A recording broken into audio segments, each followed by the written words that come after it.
Hola, ¿cómo están? Bienvenidos a la segunda sesión de cálculo diferencial. Entonces, nosotros aquí en la primera sesión analizamos el algoritmo de bisección, el cual nos servía para encontrar raíces de funciones. En este momento vamos a analizar continuidad, ¿cierto? ¿Qué es la continuidad? Pues bueno, nosotros la semana pasada vimos que era continuidad en un punto. Entonces, recordemos el concepto. Continuidad en un punto es un punto, o sea, la continuidad en un punto se da siempre y cuando se cumplan tres condiciones. La primera es que f de x tenga una imagen en ese punto. Entonces, perdón, hay continuidad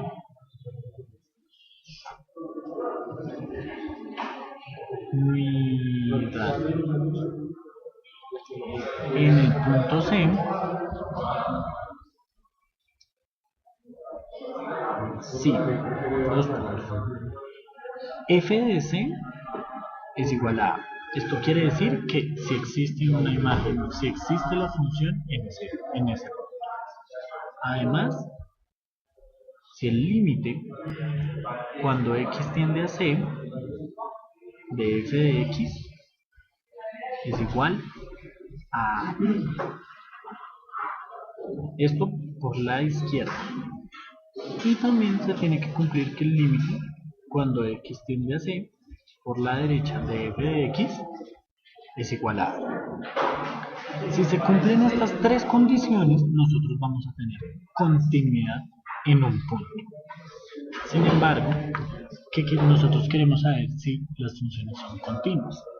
Si nosotros queremos saber si las funciones son continuas, pues habría que hacer un estudio de si hay continuidad en absolutamente todos los puntos.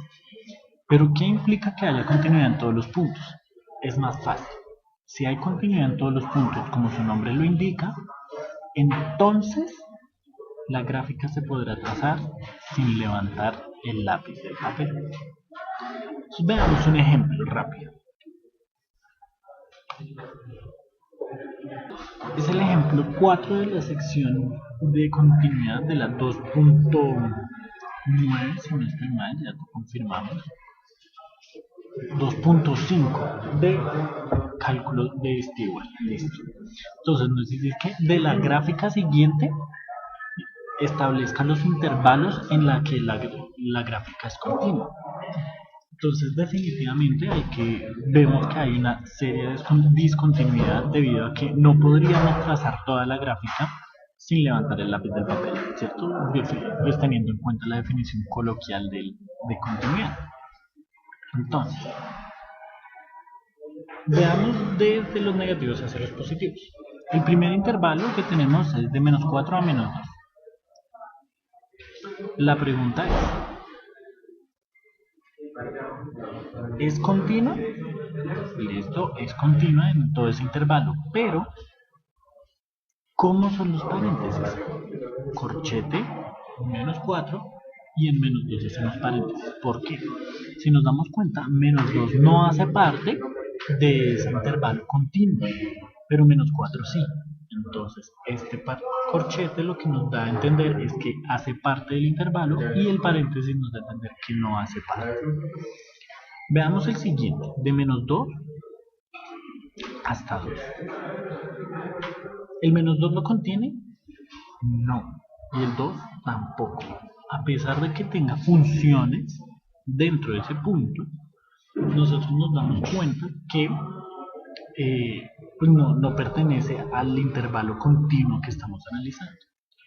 Veamos el siguiente. De 2 a 4.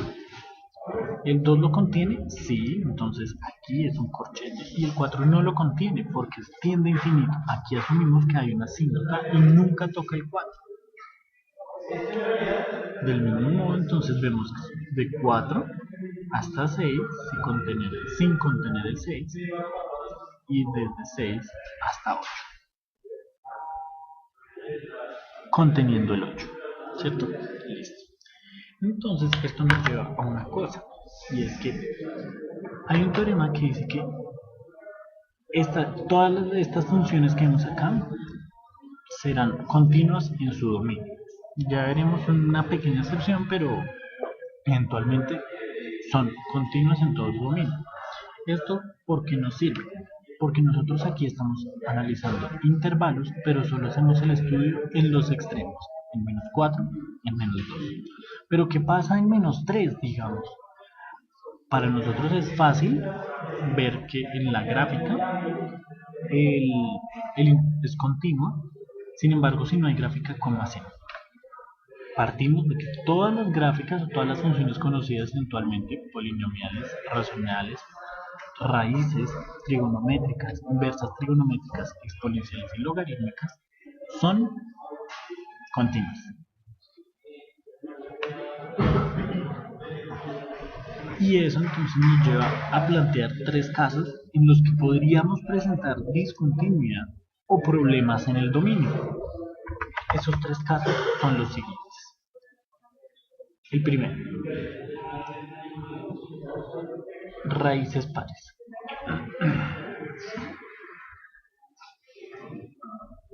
¿Qué quiere decir raíces pares? F de x va a ser igual a raíz enésima de una expresión que depende de x,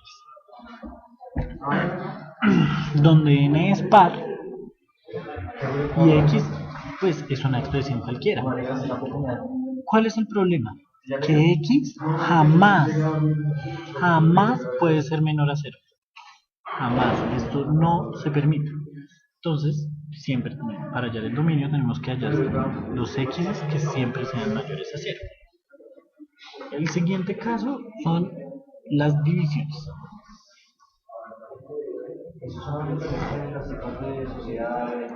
F de x es igual a una expresión a sobre una expresión b.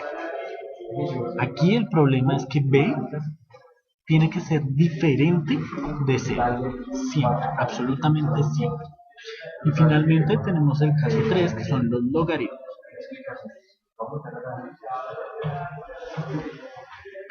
¿Qué tenemos de los logaritmos? Que f de x es igual a un logaritmo de x, donde x es una expresión cualquiera. Aquí lo que tenemos es que x siempre tiene que ser mayor a 0, siempre. Diferenciamos las raíces pares y los logaritmos, aunque en las raíces x puede ser 0 o mayor. En los logaritmos x tiene que ser estrictamente mayor a 0. Para analizar cómo tenemos que hallar el dominio de estas funciones o cómo se estudia la continuidad, te recomiendo ver la semana pasada, que fue donde estudiamos esto, y pues ten en cuenta este ejemplo es muy puntual en la medida en que nos damos cuenta que lo importante van a ser los extremos de los intervalos que hallemos finalmente. Y este teorema nos dice por qué es importante los intervalos, porque todas las funciones son continuas. Pues las funciones sencillas, claro está. Listo. Entonces, recuerda, lo más importante acá es que recuerdes que para que haya continuidad en un punto, tienes que cumplir tres condiciones. Que el límite por la derecha sea igual al límite por la izquierda, que sea igual a la función en ese punto. Teniendo en cuenta que la función debe tener imagen en ese punto. Y finalmente, pues tenemos que hallar la continuidad, debido a que para poder derivar, para poder encontrar relaciones, las funciones tienen que ser continuas. Sin embargo, las derivadas las veremos la próxima semana. Muchísima suerte. Por favor, si te gustó el video, compártelo en todo tu curso. No dudes en hacerlo. Y si tienes preguntas, por favor, acércate a tutorya.com y coméntanos. Mucha suerte.